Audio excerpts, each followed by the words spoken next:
Well, hello everybody again. This is Dave the Rave roving the rock. Dave the Rover raving on the rock. And I'm just recording what I'm doing today for my YouTube channel and also for ArranSound.com digital radio. Today I'm in Whiting Bay. It's my day off. It's been a very cold night, so it's a beautifully clear day. I'm standing at the main road, having just left where I live, and I'm about to go to Kildonan, and I'm going for a walk. I'm going to walk it, apart from the fact it's quite icy, so I could run it, but I'm not going to. I'm just going to enjoy it because it's such a beautiful day, and also I think some of the terrain I'm going to be walking on is a bit bouldery and scrambly anyway, so I'll just take my time and look for seals and that kind of thing. And this walk does actually make me a little bit nervous because it's tidal, so the place I'm going to gets cut off apart from at low tide. Now it's about 9:45 just now, and I know low tide is about 10:10, so I'm approaching low tide, so I'm not bad here. I'll be pretty much at low tide when I get there, although it's a bit of a walk along from Kildonan. But I'm on my own. I don't have a phone with me. I know it's all icy and slippy, and there's quite a bit of boulder scrambling to do to get to this place I'm going to. And I don't have a phone with me. Actually, I just never have owned a phone. I don't even have a landline. But I've just bought a mobile phone as it happens. The day before yesterday, finally, I'm going to get a contract and start using that, and I'll take it everywhere with me. And if I ever get in any trouble, that will help. But I don't have it with me today because it's not actually functioning yet. I haven't dealt with it. So I am entirely on my own. And boulder scrambling on the ice and things like that, with the tidal thing, you know, tide coming in and cutting you off, does make me a little bit nervous. Not very, but just a little bit. I'm going to be careful, so that's part of the reason I'm not running today. Before I leave Whiting Bay, well, first of all I should tell you where I'm going to, which is a place called the Monster Cave. That's its unofficial title, and its official title is the Black Cave, between Kildonan and Kilmorey, yeah, at Bennan Head. And it's the biggest cave in the whole of Arran. And funnily enough, I've lived in Arran for 38 years. I would have thought it was King's Caves, where I went to just a few weeks ago. And that isn't the biggest cave. The Black Cave is the biggest cave. And I've never seen it, and I didn't even know it was the biggest cave until a few weeks ago when I happened to see that someone had been to it. So that's quite exciting. So I'm a bit excited and also nervous on this walk. So kind of funny thing, usually I'm just very casual whether it's walking or running. Today I've got a bit of both, with boulder scrambling and tidal conditions, and also seeing something that's the biggest cave in the whole island, and I didn't even know it existed. So there we have it. So before I leave Whiting Bay, I've got to say one thing. My good friend Johnny McGovern has not been very well lately, and so basically I'm just saying best wishes to Johnny. Anybody who lives in Arran for any length of time or lives in Whiting Bay and will know who he is. He's been here forever, and such a well liked man, a lovely man actually is the thing. And also just to say a few words about him. He's been a marathon runner for many years. He worked with me in a co-op in Brodick for a long time, so I've worked with him as well. And of course he lives in the same village as me, Whiting Bay, with his wife Sandy McGovern. And John came back to the island yesterday from a stay in hospital, and it's nice to see him back again.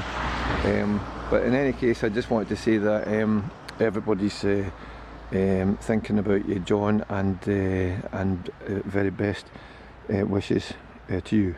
Okay, that was my thought for today.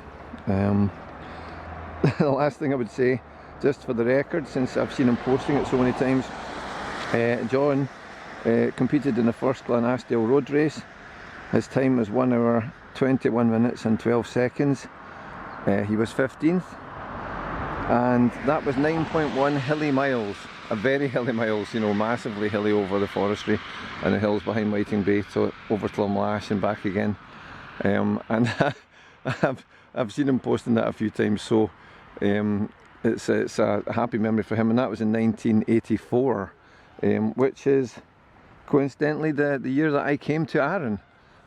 So there we go, we're going back the whole 38 years that I've been here for that race. So well done for your 15th place there, John. You beat almost every youngster in the race that day. What a great runner you are.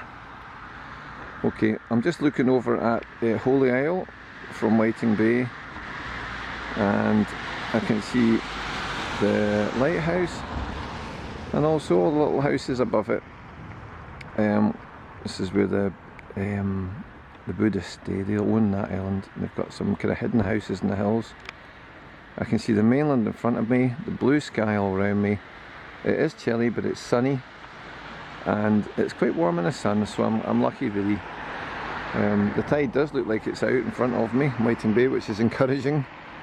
And I'd better get going, I think, to Kildonan. So I'll see you at Kildonan. Cheers.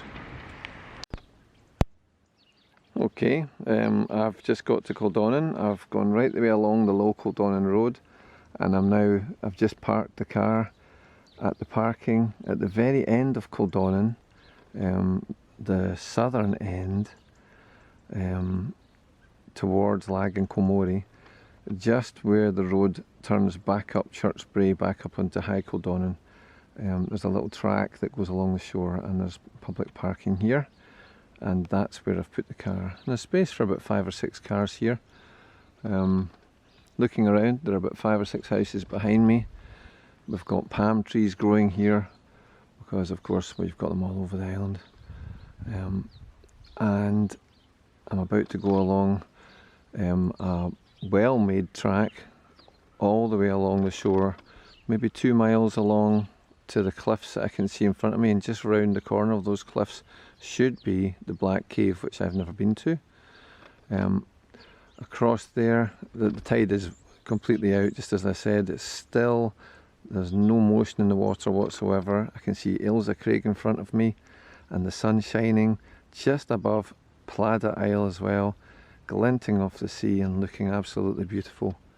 I can see in the far distance on the right Spoon Island as well, which is standing out just because it's just so clear. I can see maybe half a dozen boats in the water very far away. I can see windmills in the mainland, and you know, the powered windmills for the electric, and low-lying cloud just above the hills on the mainland as well, which is just kind of hanging there. There's a sandy beach in front of me, a mixture of sand and stones. I can hear birdsong all around me. You probably hear it yourself. I'll just be quiet for a sec.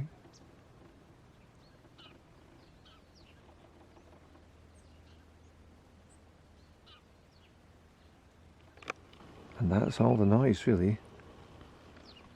The noise of birds, a boat engine miles away.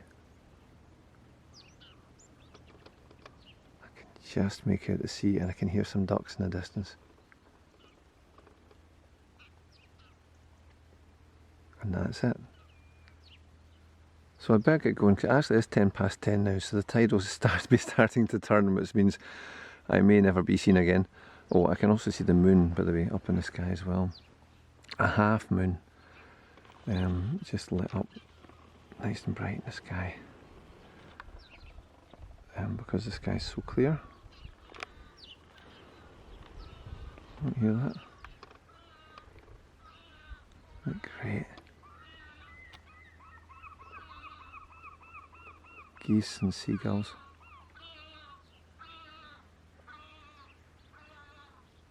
Two birds just flying overhead.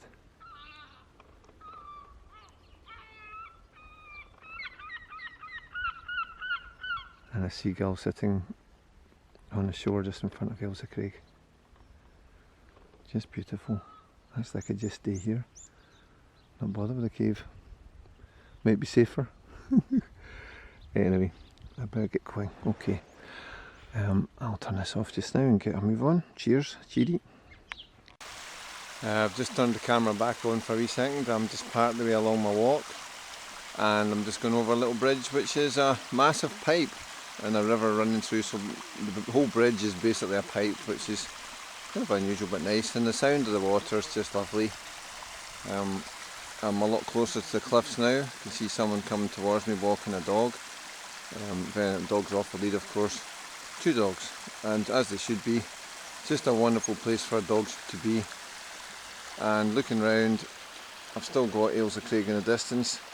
I've almost got a kind of stone bridge going out towards it. It's just the way the stones are in the sea.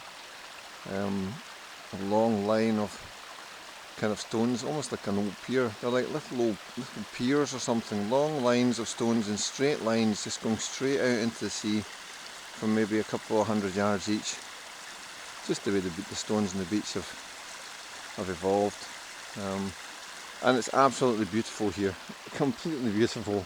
Pladder's really very, very close actually. Maybe it's just because it's clear and it seems close. And I can see Kildonan far away now, maybe a mile and a half away. And some birds in front of me. I haven't seen any seals so far, but no doubt I'll see some further along. Okay, better get going then. There we go. And this is me, by the way, just going over the bridge now. And the ground underfoot is great. It's kind of slippy because it's icy, but it's not very icy because there's been no rain lately, so really just everything's frozen and dry, and it's nice underfoot. It's nice. So I'm just watching where I'm putting my feet, but I'm not getting my feet wet, that's for sure. Okay, I better get on with it. Cheers. Right, so in front of me, I'm just walking along here. I'm now most of the way there, I think. Of course I've never been there, so I don't really know, but that's what I think, because I'm under the cliffs now, where the cave is.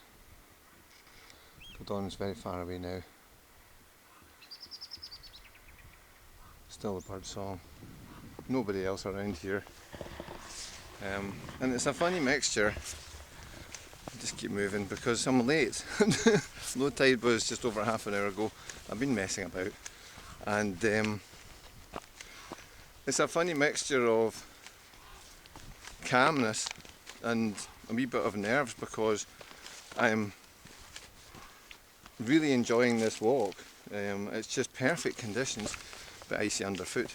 But so it's like I'm completely relaxed.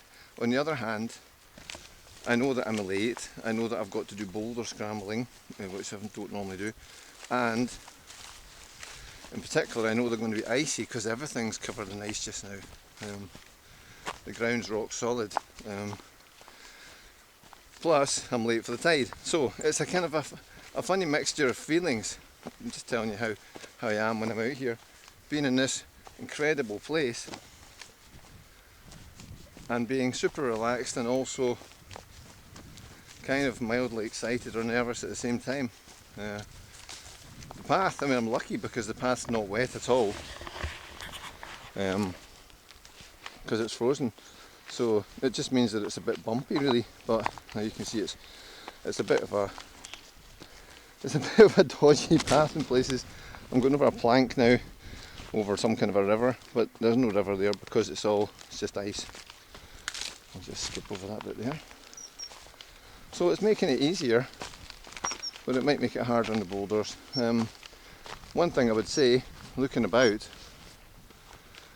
the tide is still well out, so I think that when the tide is, in the way, it might be on rougher days rather than on calm days when it probably doesn't come in half as fast or with an onshore wind or something like that. But anyway, the cliffs beside me are quite amazing, so it's worth it just to come here just to see them. Some rock falls on them as well. what are they? I don't know, a couple of 100 feet high. There's a bird of prey at the top there. Probably a buzzard, that's what I usually see up here. Oh no, sorry, it isn't. It's a raven or that kind of, two of them together. There's one. It is a bird of prey, right, so that's a buzzard up there with two of the, whoa, just flew past it, almost hit it. So that raven's really going at that bird of prey. Feeling a little tired now, and or rather a big tired, because I've got this massive tyre in front of me, and it's just on the beach. I don't know, obviously it's been washed up, but it's moved so far away from the tide. Maybe that shows how far it comes in once it starts.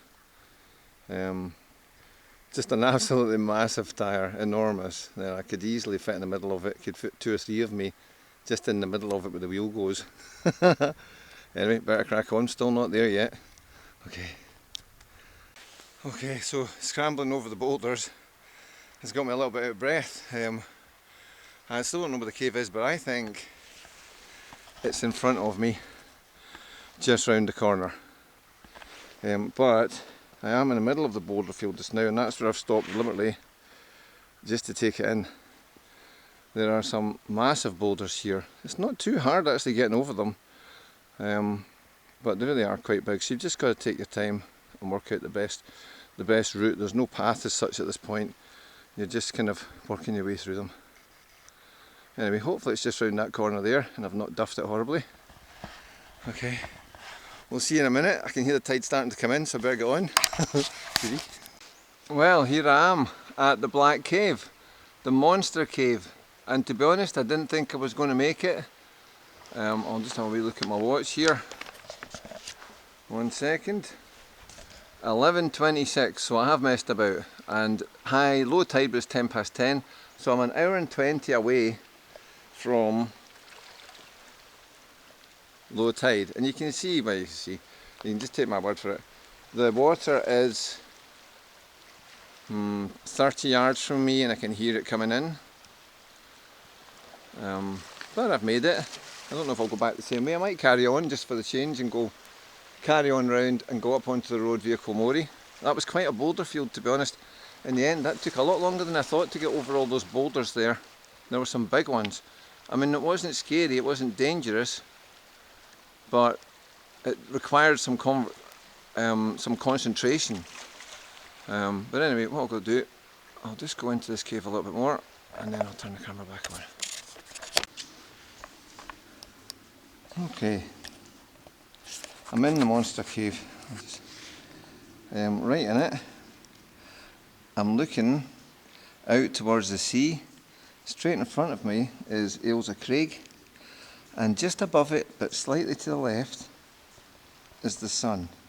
Now that's important because I read Russell Cheshire's post the other day on Facebook where he said in Kildonan in the winter at midday the sun is directly above Ailsa Craig. It's the biggest timepiece you'll ever find, and he's dead right. Look at that. So it's nearly 12 o'clock and the sun is nearly above Ailsa Craig, and it's spectacular. The sun's going right across the whole sea towards me, glittering, beautiful. I'm just taking it in, it's beautiful, it's absolutely lovely. And I'm sitting in Black Cave, looking at this, right in the cave. And it's a slopey cave, so you couldn't live in this. But it's massive. To give you the dimensions, and I've looked them up, it's the largest cave in Arran, 80 feet high, 40 feet wide and 100 feet deep. In the cave, they've found arrowheads and pieces of flint, and also shells from whelk and limpets. So the cave was used by prehistoric man, that's what they're saying, used. I don't think it was lived in because it's too stony. It's really, everywhere is just boulders and stones, no flat surfaces. It also has been used as a place of worship in the past. You can get to it, as I said, from Kildonan, because I've just done that, about 5 kilometres, but it's a hard going one at the end. Challenging terrain, and then also from Komori, which I'm going to go back that way. I can see the tide coming in, so I don't want to be in here too long because it's coming up towards the edge of it. But there is an escape route above me, and basically that is because above me the cave keeps going. It's got a hole at the top of it, and you can go up that way. So if you were stuck in this cave, you could just keep going up and get out from the low tide. And I'll keep that in mind when I'm sitting in this cave. So there we have it. If you've never been in Black Cave, this is it. I'll just look right up that way there. Massive stones, I mean enormous. And this was carved a long time ago when the tide was, I don't know how many years, when the tide was higher, and this would have been, you know, under the sea, getting battered by the sea. So that's how this has come to be here. It's been worn away by the sea over the years. I can smell fish in here, and it's quite strong, and that's a surprise. But I guess maybe that's because the tide comes in and out and leaves fish in between the stones, maybe dead fish and things. I don't know, I'm just guessing at this point. And I can hear water behind me just dripping away. Of course, you get that in a cave. Anyway, it's very relaxing. I like that timepiece in front of me. I was going to tell a couple of stories in this cave, but actually I'm not going to, just in case I do get stuck. So I think I'll get out the cave first and make my way round to the right. Okay. Another thing I'd nearly forgotten about actually, just right beside the Black Cave, is a waterfall, and quite a substantial one. Now the only thing is, I'm looking at it today, it hasn't been raining for weeks. We've had cold, dry weather, amazing, for weeks now, so there's been no water. So this is a dry waterfall I'm looking at basically. But funnily enough, still looks quite impressive. It's got 2 falls. I think that would be wonderful when there's a lot of water falling over that. It's lovely even just now, even when it's not very busy, so to speak.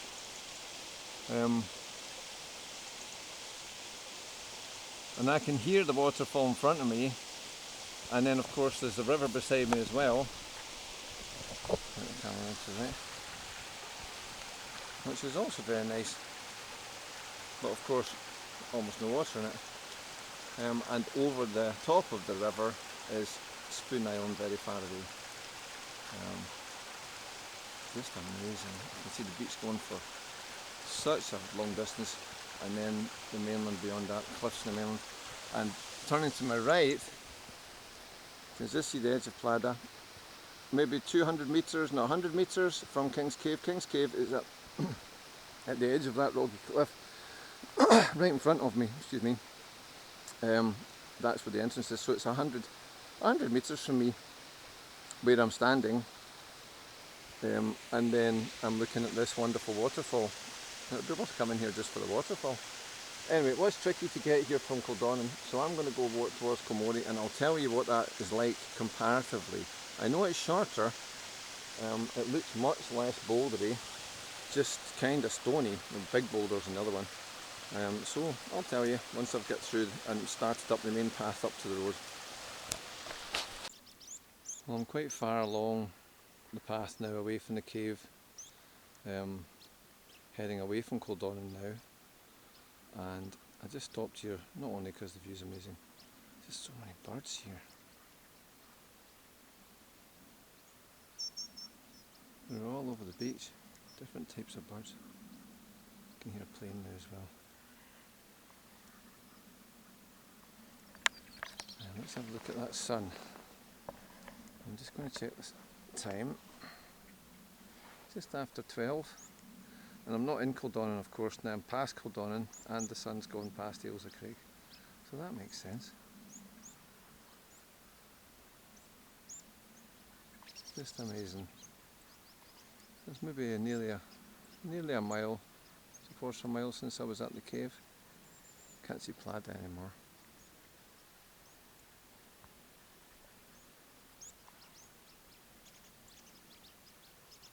Just the sound of birds everywhere.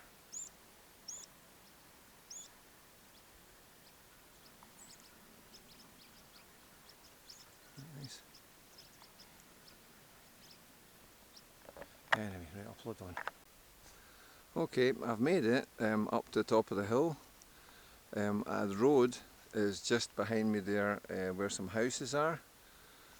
So I've climbed all the way up the incline that I had to get up. But 2 points of note. One, I have a stunning panoramic view in front of me. I can even see the distillery over there, maybe a couple of miles in front of me. And then the mainland beyond, the sea, miles and miles of grazing land with sheep on it, all open, and the sun on the sea in front of me, lighting up the sea beautifully, incredible. And to the left of that, Ailsa Craig, looking rather large. I guess it's because I'm high up, but it looks bigger than I'm used to. It looks just stunning. The view here is just incredible. Lucky sheep. Okay, here I am back at the car in Kildonan. It's about 4 hours since I parked the car and started talking and walking and roving and raving, and maybe been messing about for about half an hour of that, filming things, you know. So I think I left about low tide, which was 10:10 because I was late. And then I got to the cave about 20 to 12. I remember that on the big timepiece, the Ailsa Craig timepiece. It was just before 12, wasn't it? And I'm back here about 2:10, so that's 4 hours later. And I was up at the main road, having continued from the cave and back up along the shore and back up to the main road at Butter Hill. I was up there at 1:10, so the numbers work out quite nicely. So it was about 3 hours, including all the messing about and filming I did, to get back up to the main road, and then an hour back along the main road, which I was quite speedy because I'm quite a good walker. So in conclusion, what would I say about that walk? I would say that on the way there from Kildonan was harder than from Kilmorey. From Kildonan, that boulder field is not for the faint-hearted. You need to be pretty courageous, or at least pretty able to get over those boulders. They're big boulders and you're scrambling over them. You need to concentrate, you need a bit of strength. It's not really a walk, it's a scramble. I managed it fine, but I had to think about it. It wasn't easy. From then on towards Kilmorey, the walk still wasn't that easy, because sometimes the path would disappear altogether, and that's the mark of a path that's not that easy. It isn't a made path, it's just a kind of a trail that disappears every so often. And you're going over boggy ground and things, and you've got kind of hidden holes and things you've got to watch out, don't put your feet in. So I would say that it wasn't easy from either side, but it was easier from the Kilmorey side. It was a shorter walk, and without so many boulders, only a very few small kind of boulders. It was more stones and bogs and things, but still, both of my shoes got stuck on a couple of occasions, and nearly, kind of like had to kind of make sure I kept my shoe, kind of thing. So you're going to watch out. So it wasn't that easy. And coming up from the shore to the top of the hill at Butter Hill, I mean, I don't know how many hundreds of feet that is, but it's a big climb, so that takes a lot of effort. I was certainly quite warm by the time I'd done that. It was a lovely walk along the road, actually, to be honest, and such a beautiful day. Oh, perfect. And now the ice is all melted as well, so this is just an incredible December's day. Very lucky indeed. So 4 hours, including half an hour of mucking about. A challenging walk, that's an apt description for this walk. You need to be pretty fit, I would say, or pretty strong to do it. If you're just a walker who likes to go on made paths and things like that, that's not for you. Okay, but I did enjoy it, and I'm glad I went out. And also, that's me, I've done a bit of the coastal way in that case. That's one of the parts, and I've decided I'm going to do all of the coastal way. So that's one little bit ticked off, and hopefully that's one of the harder bits, because I wouldn't fancy it being an awful lot harder than that boulder field. It wasn't that easy. But anyway, so that's one bit ticked off. I'm going to do them all. So it's a start. There we go. Okay. Right, I better get home and get some lunch. I've been up, well, I was walking a bit longer than I expected. Pretty hungry now. Okay, so TTFN, ta-ta for now.